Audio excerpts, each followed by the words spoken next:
Thank you for being a part of Medicine Singing, and this is the 7th stage of life development called Soul Song.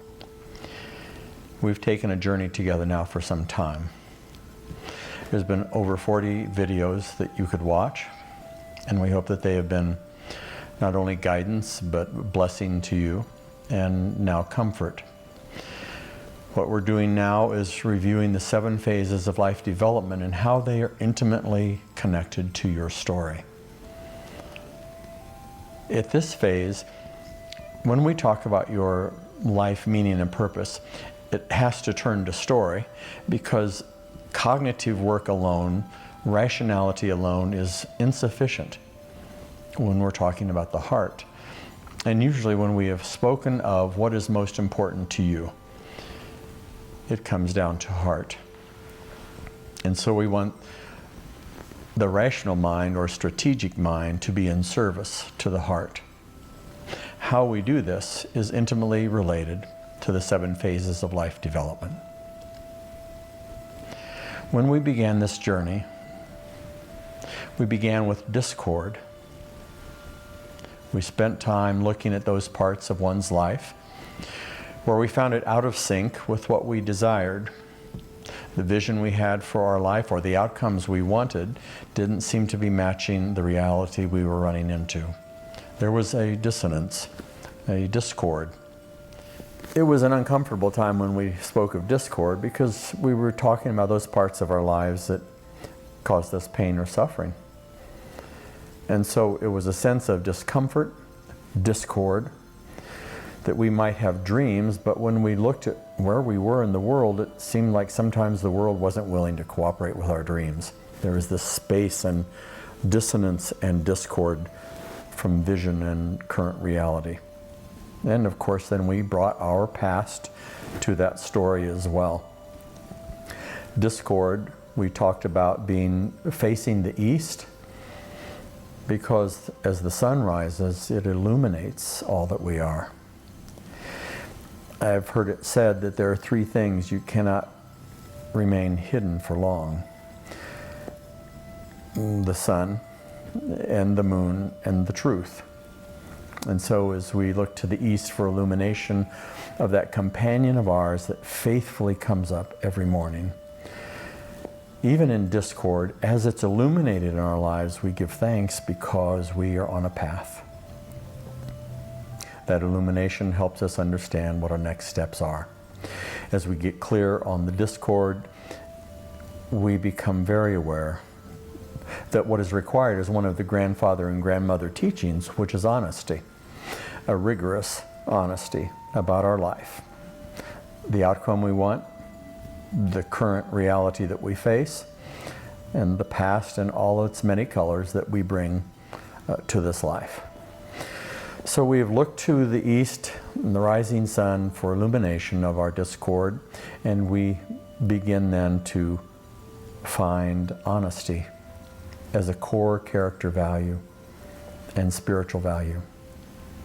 As we have gone about that process, we begin our own storytelling.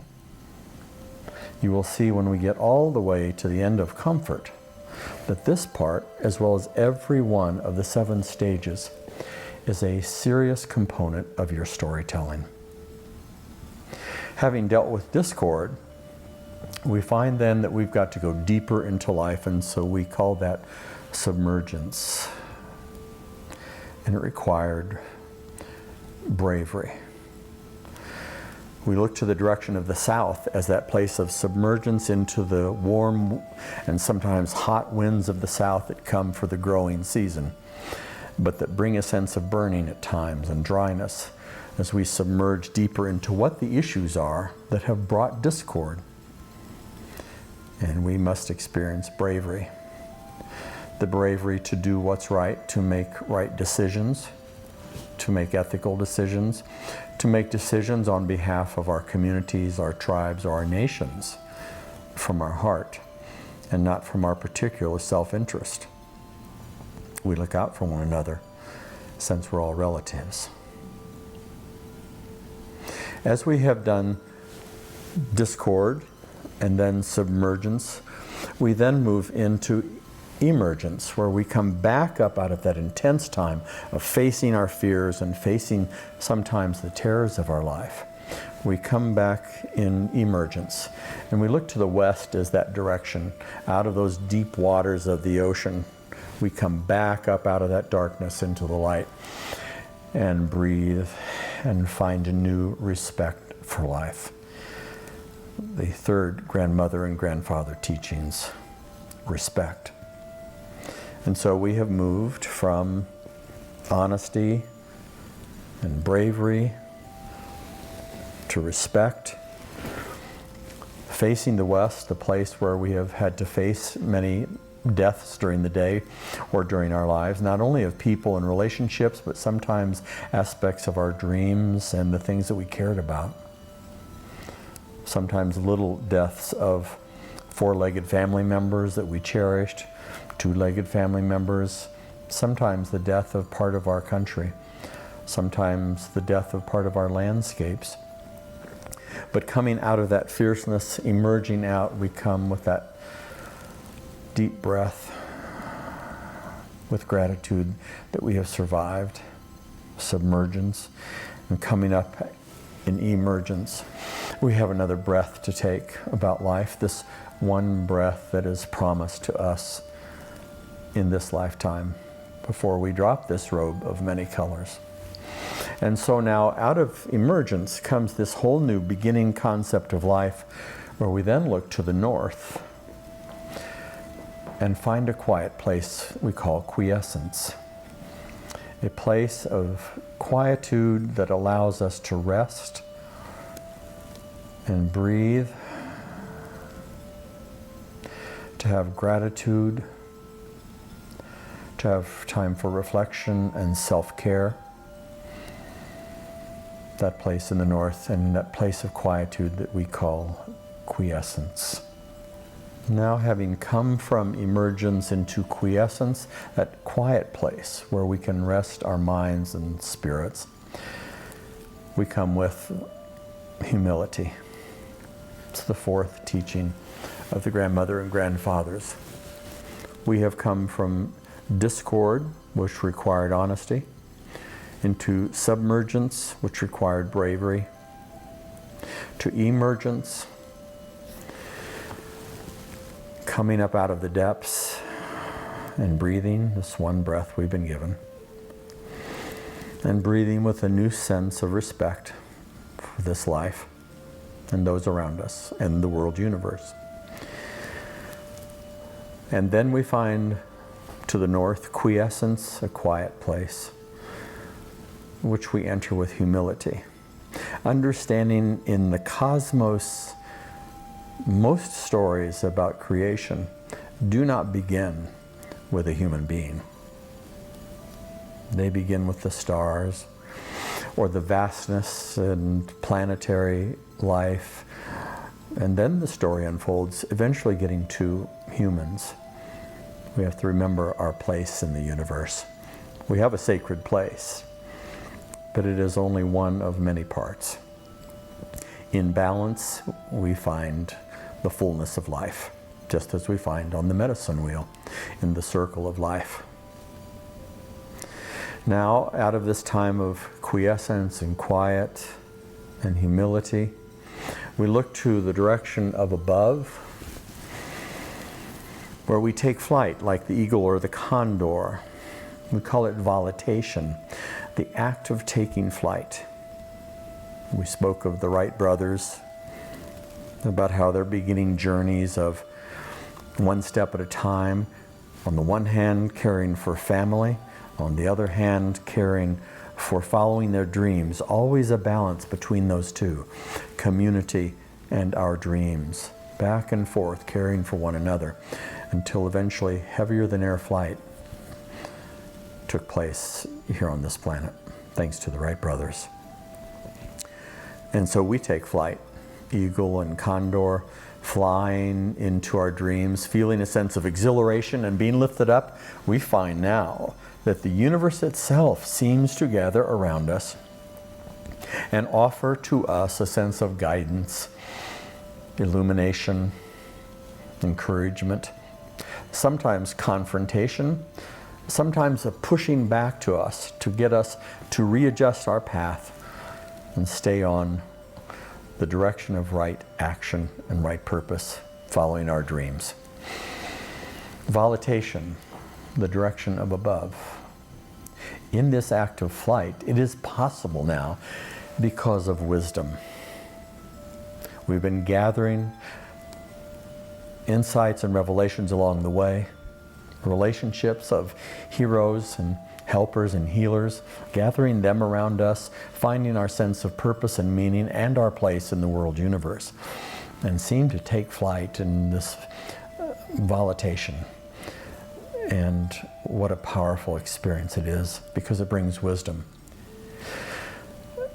In the phases of life development, this is where there begins to be a significant shift from rationality into storytelling, from knowledge transforming into wisdom, and wisdom into storytelling. Because storytelling has two significant components now.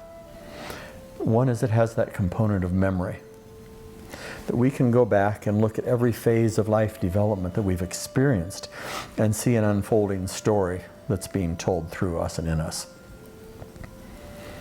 And whenever a story is being told, well, one thing the ancestors cannot resist is either the scent of incense or tobacco and a good story being told. Most people can't resist a good story.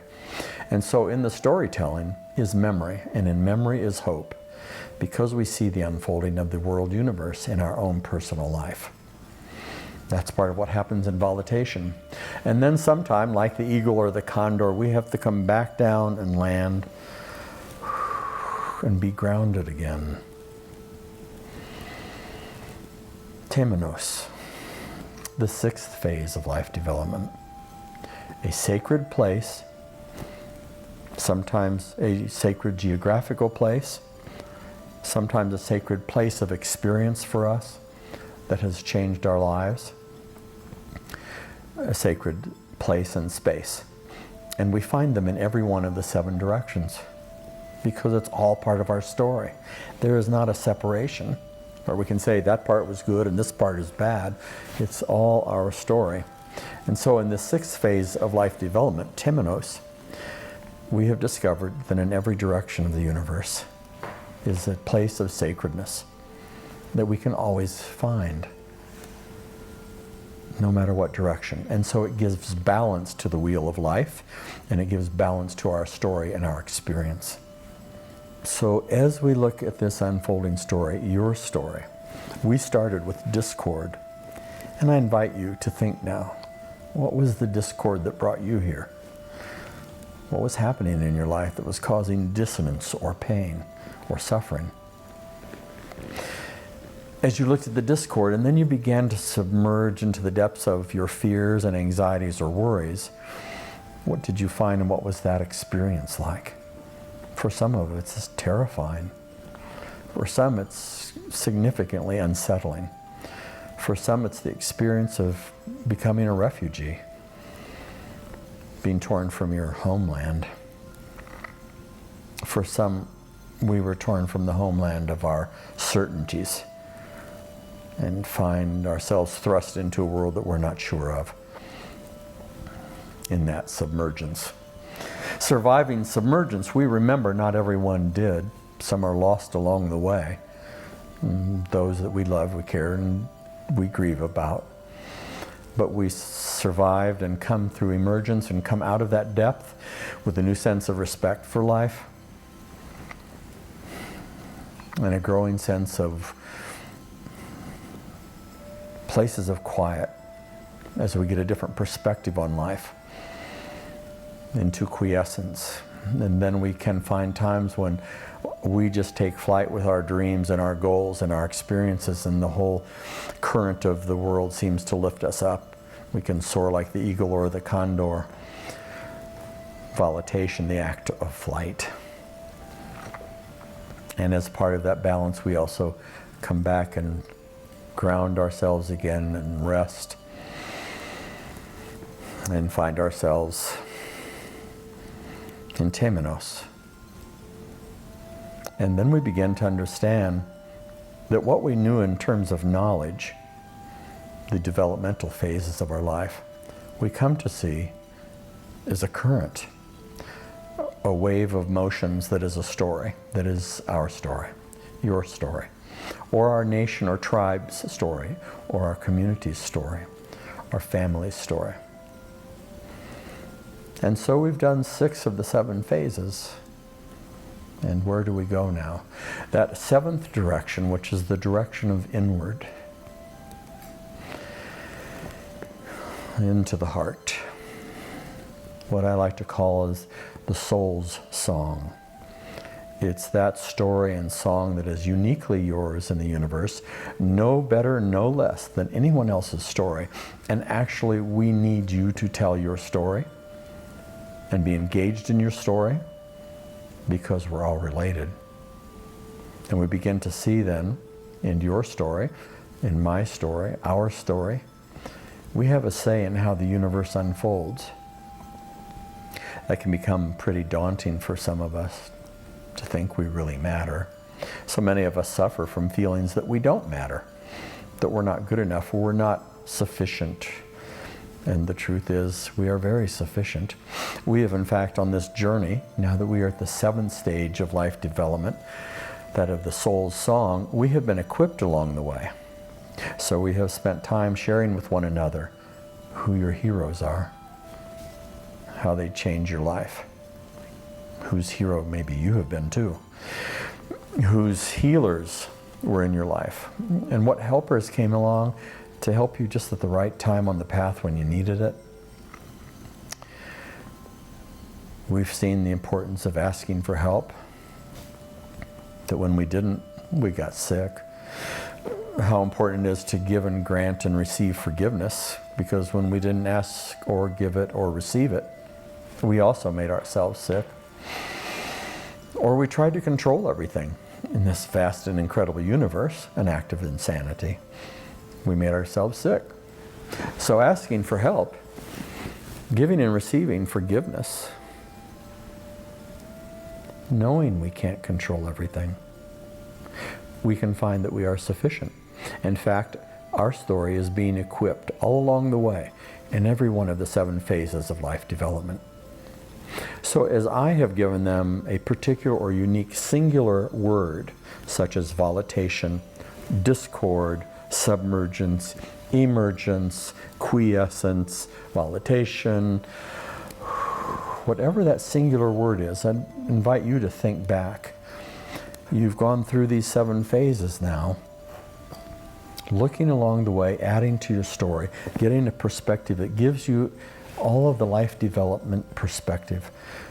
And now you can move from knowledge to wisdom and storytelling. Here at this incredible 7th stage of life development, Soul Song is all about storytelling. It's about your story and telling it. People ask me at times if I have a particular position I take about human rights, and the answer is yes.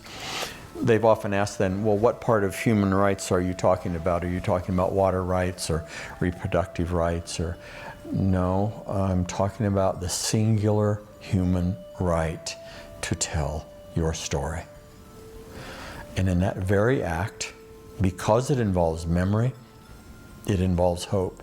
And because it involves memory and hope, it shelters us in the best of times and in the worst of times. It brings us shelter. Soul Song, your storytelling. And that's what the 7 phases of life development do. They take the golden thread through every stage of your life and engage that thread, spinning it, weaving it into a fabric that becomes a story that is your story. The one human right I absolutely believe in. Your right to tell your story and to have it be heard. In fact, we need that from one another. It is a basic human right. So storytelling becomes magical. Well, let's go back now in the very beginning of medicine singing. And we talked about medicine singing is about what we give to one another, not what we take, but what we give to one another. Well, what we give to one another is our storytelling, and it is good medicine. And it's medicine singing, it's medicine that makes the heart sing, even when it is a story of tragedy at times or heartbreak. If it's your story, it is a magnificent story that we have to listen to and invite each other to tell. So way back when we started medicine singing, we talked about the experience of 3 chairs.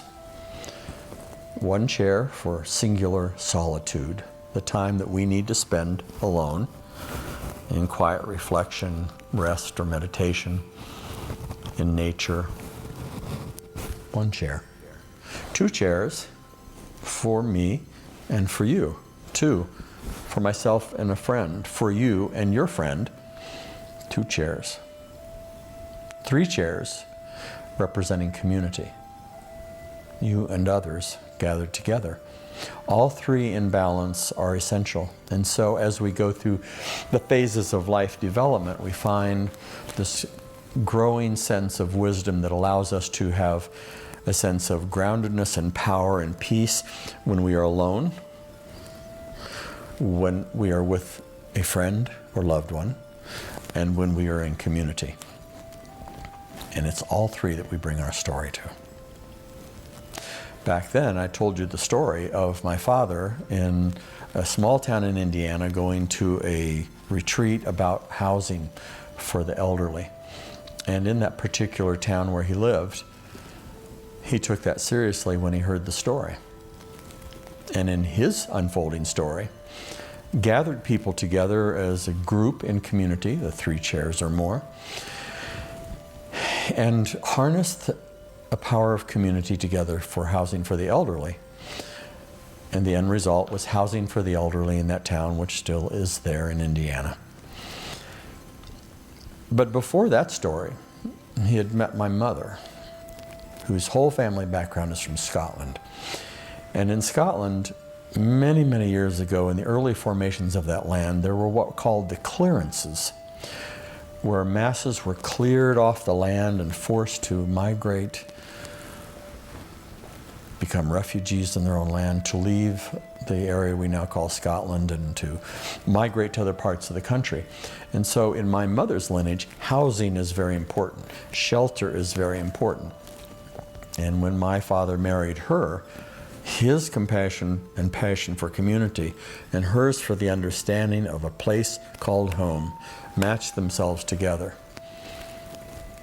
Later on, as he spent time in Macon, Georgia, and other places, talking with other people, he became elected as the first chairman of the board of Habitat for Humanity International. And by the time my father passed, there'd been over 500,000 homes built around the world. And that started with my mother's heritage of the need for shelter and home, my father's passion, compassion for community, wedded together in a relationship of 2 people that made family, that brought community around the world. Well, but before my father passed, he had helped a refugee from Vietnam, actually in the land of Cambodia. And during the great conflicts there, again, refugees by the thousands, he helped a mother and father and their young children come to the United States. He had gotten some people together and they helped fund and bring them to the United States, find employment for them, language lessons, a sense of loving community. And then eventually they grew and then moved to another part of the country, and they lost touch with my dad, but he didn't care about that. He just loved doing that all the time, no matter where people chose to go on their own, because that was their story. And he understood that. He didn't own that. He didn't claim that. He just proclaimed the joy he had in giving community and bringing a need for home and community together. Before he died, a man showed up in a Navy uniform and asked to see my father in the retirement home where he was, and his name was Sammy. Now, my father's name is Sam. This man's name was Sammy, and he was the child of the immigrants. The mother and father and children that my father had helped bring to this country out of that war-torn part of the world. He had come back from California to honor his ancestors. And he knocked on Dad's door. He told him, I'm here to thank you for my family, for saving my family, and to tell you that I'm your son. Now that started way back with a love for home and love for justice and love for community. Way over some other part of the world, and they came here and they moved on, and there's this migration, there are refugees, there's conflict, and when those two pieces are put together in storytelling, there's a knock on the door and he says, I'm here to tell you thank you for my family, saving my parents and me, and to tell you I'm your son. And his name is Sammy. He's now in Hawaii, working for the Navy in the shipyards. A magnificent story that started with just this boy from Maryland, my dad, who used to walk the train line picking up coal for the stove at night, and my mom, whose heritage comes from Scotland, and they got married and something began to unfold. Your story is no different. It may not seem as grandiose or romantic at times. Oh, my father and mother suffered. They suffered a great deal, but all their story is theirs, and my parents understood that. Psychologists understand that. Your story is yours. I'm here because of my story. You are here because of yours. And when we come together, magical things can happen when we tell our stories. When we knock on the door and say, may I come in? I want to tell you my story. Absolutely magical. So my daughter goes off to Thailand and studies in Thailand, lands in Thailand, in fact, when the opposition groups had taken over the airport. So as a father, I'm here in the United States watching the news, and she's landing in Thailand, and they've taken over the airport. It's my girl by herself. So she was following her story. It would not be that long after that, she met somebody from the Philippines whose family, whose ancestors were from the Philippines, not that far from Thailand. And they got married and have a beautiful grandson, and that's their story. I want to know what your story is because it is no less sacred. It's no less sacred. So we have this magical thing happening. We've had medicine singing, which is a medicine you and I give to one another. And now we have transcended from a knowledge of many things, who are heroes, helpers, have been, who are healers, have helped us in, helpers that have helped us along the way with various resources and encouragement. Also those different aspects of stories that have brought trauma and sadness, the fears we have faced and submergence and discord, the life that we have found to have respect for in emergence, how we have found some humility in quiescence, how sometimes our life has taken flight in incredible dreams and meaning and purpose in volitation. So as you trace your story, I trace mine. My mother's background from Scotland came to the United States as immigrants down into the Shenandoah Valley. My father's history coming out of the hills of Maryland in poverty. They come together and wed two things together, and out of their story comes Dad's role in Habitat for Humanity, and my mother as a kindergarten teacher who was the most incredible and loving woman in the world, along with many other loving people in the world. My daughter Shauna going to Thailand, and then my daughter Olivia going to Peru. My father and I going to Africa. These things of such blessings are no less important than any part of your story because you are on the same planet that we were. If you look at history, those of you that may like boxing or may not like boxing, will remember that the World Championship happened one year in Zaire, Africa, which is now called the Democratic Republic of the Congo. It happened to be that my father and I flew into Zaire years after that fight. Muhammad Ali had fought in his age of 30s. People thought he was too old to win. They were going to have 15 rounds. And in the 6th round, every round you watch, and you can see this on YouTube and other resources, Muhammad Ali would take a pounding over and over and over and over and over and over and over again. And people were quite certain he was too old to survive it, and he would go down. And his opponent was magnificent. They broke and sat down and then came out for the 7th inning. And out he came out of it, and bam, and down his opponent went, and Muhammad Ali took the championship of the world. There in Africa, as well as everywhere, we find sometimes things just hit us like that. Sometimes unexpectedly, often unexpectedly, sometimes with great pain. But they wake us up, take us into submergence, help us emerge.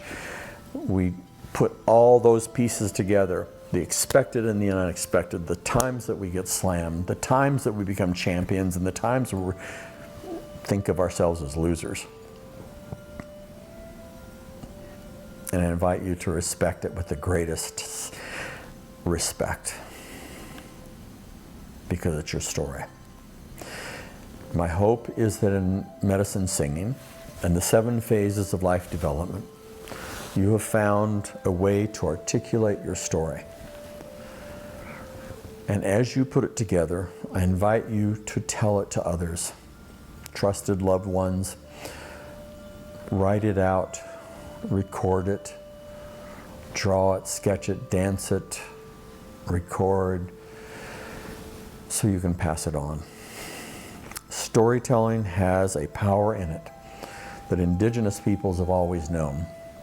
That when you tell your story, all those aspects of power from that story become present. All that spiritual power, all that unfolding momentum that is about storytelling knows that you're telling your story and will come and be present with you and gather around you. Earlier, we did an experiential piece where we went to each of the 7 directions, and I asked you to call out a hero and a helper and a healer from each direction, east and south, west and north. And as you went to each direction, you would take them with you, so that by the time you were done with that experiential piece, you had a group of witnesses around you. Part of your story. They were there for you. You were there for them. Bring that into your story. Tell your story. Understand that if you don't tell your story, you do a human wrong. You hurt the rest of us, because we are all related and we need that story. All of us telling this story as we move forward in the world universe. When you bring your story into conversation, you do a human right. In the presence of other people, in telling your story, you remind us where the true sheltering of life is. The true sheltering of life is in the one human right we have, in this one breath we have been promised to tell your story. And in that storytelling, find sheltering. And in sheltering, find the one type of peace that is available for us all. So it has been an immense pleasure, adventure, challenge to present Medicine Singing. I hope that the guidance has been guidance, and I hope that the blessings have been blessings. And most importantly, I hope that the comfort has been comforting. Without the delusions about the hardships of the world, not avoiding or denying necessary pain, but rejecting unnecessary pain, honoring your story that no one else in the world universe can tell but you. Never allowing yourself, or if you do, to stop yourself from thinking it's any less than anyone else's story, no matter what you hear around you. Your story is the only one you can tell, and we need you to tell it. We need one another to tell these rich stories. And in this sheltering, we can come together, individuals, loved ones, community, nations, tribes, the world. And then we know we are all related, heart to heart. The mind becomes servant to the heart. Knowledge transforms to wisdom, and wisdom spins into storytelling that is uniquely yours, of which this universe asks you to tell, so it can evolve, so it can transform. I'm Stephen Emmerich. It has been my honor to be with you. There's more to come. There'll be more stories to come. Some of your stories we'll share in the future. Each month we'll be sharing a new piece on medicine singing. I look forward to speaking with many of you directly, person to person, or by electronic mail, or videos, or music, and we'll take some of those stories and share them with you in the future as well. Thank you for being part of Medicine Singing. Thank you for the story you bring. I invite you to tell your story. Take care.